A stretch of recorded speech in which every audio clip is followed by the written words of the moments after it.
Hey guys, welcome to another video. Thanks for joining me in this video. So the goal of this video is to try to bring a lot of light into the process of going for your interview.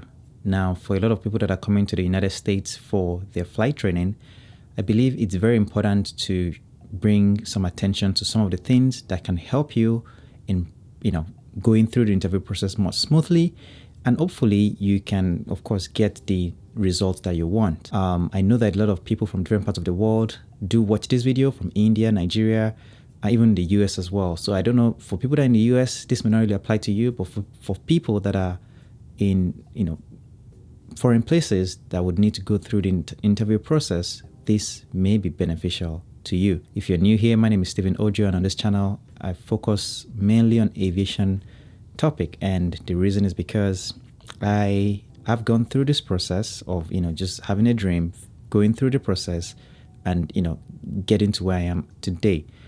And I think it's my duty to try to share as much as I can to help other people that are probably going through something similar that I went through, which is figuring it out. If you haven't subscribed yet, consider subscribing to the channel. And of course, don't forget to like this video. I hope that you find some value in it. Now, I have my computer screen right in front of me, which is what I'm looking at for the notes that I've written down. The first thing is, we're going to assume that you have done your homework, which is you are interested in aviation. You've looked for flight schools, you've applied, you have some funds ready to go, and you are going through your interview process, or you're planning to go for your interview. Most of the time, the flight schools would have provided you some information that would help you in preparation for this phase of that interview process. Some flight schools will generally send you like an handout on some questions to expect and how to answer, and things of that nature. And those would generally be helpful. So it's very important that you review those questions. But outside of those questions, there are other things that you need to be prepared for, because I went through this process and there were things that, I didn't plan for, but luckily I was able to make it through. As you know that, sometimes it can be difficult to convince someone that you have good intentions and you have the right stuff to succeed, because that's what they want to make sure. They want to make sure that when you come into the country, you are not a liability on their system or in the country.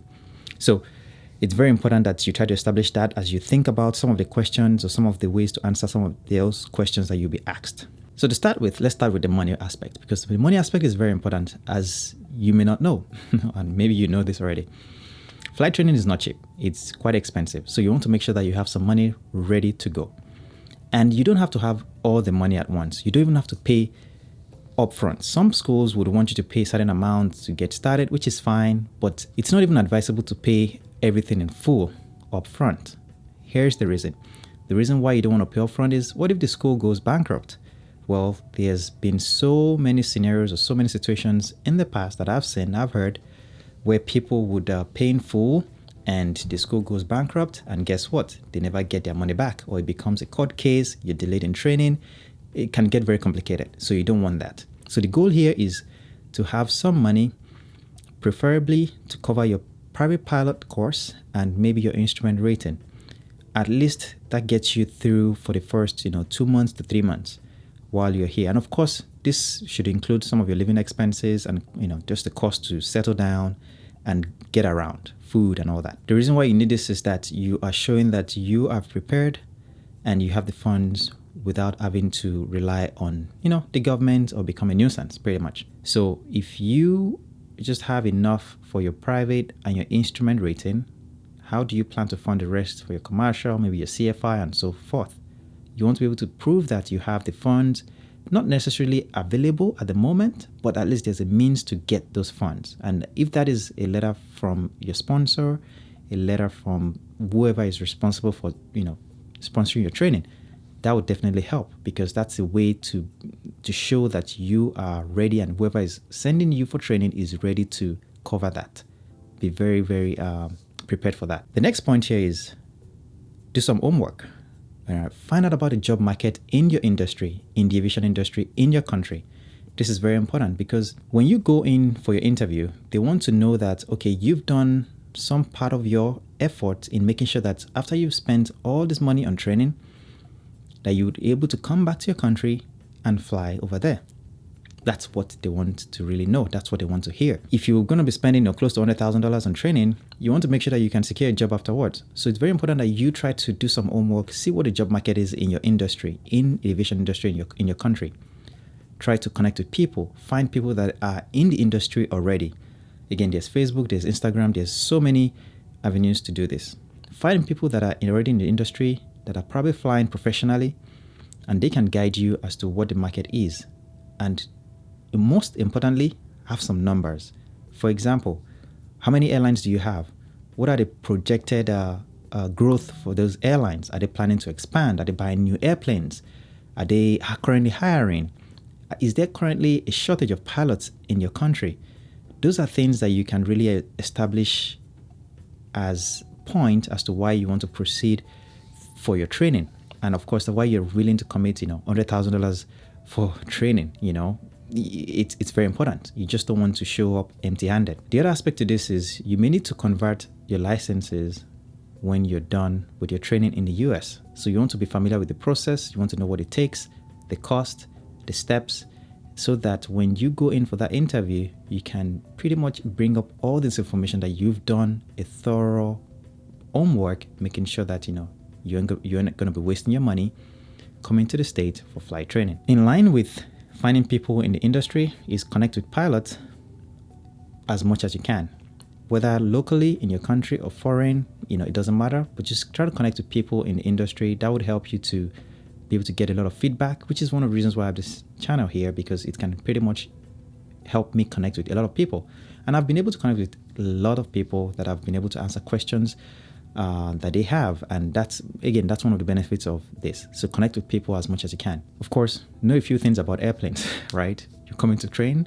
You want to show that you're passionate about it. You want to show that you are really interested in it, and be able to share your dream and sell yourself. So share your dream and sell yourself in the sense that you have been able to, you were inspired by something, right? You're inspired by something, and be able to connect with yourself in that manner and be able to express that and share that with whoever is interviewing you.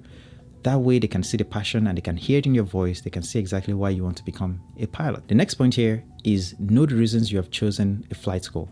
So there are so many reasons why you would choose a flight school in Florida over a flight school in California, over a flight school in Indianapolis. There are various reasons as to why you would have to choose one.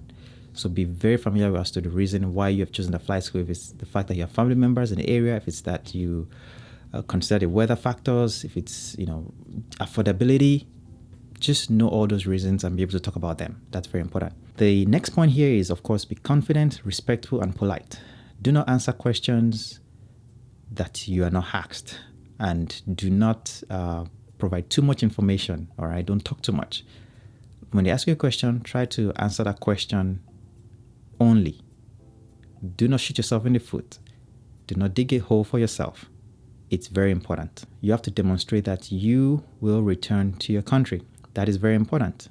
You would have to somehow have enough evidence that you have strong ties to your home country.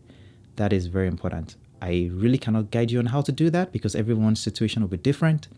But that is where your records or your educational background or your connections in the country matter.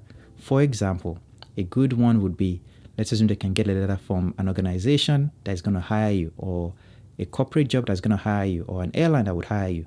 Having a letter like that strongly demonstrates that you will return to your home country. There are so many other things I can talk about in this video. It's going to get super long, but these are the key points that I feel like you need to be able to succeed. It's very, very important that you go over some of this again. If you have found value in this video, please consider liking, subscribing, and of course, if you have any questions, leave in the comment section below. I would get back to you on those questions, and I'll see you in the next one.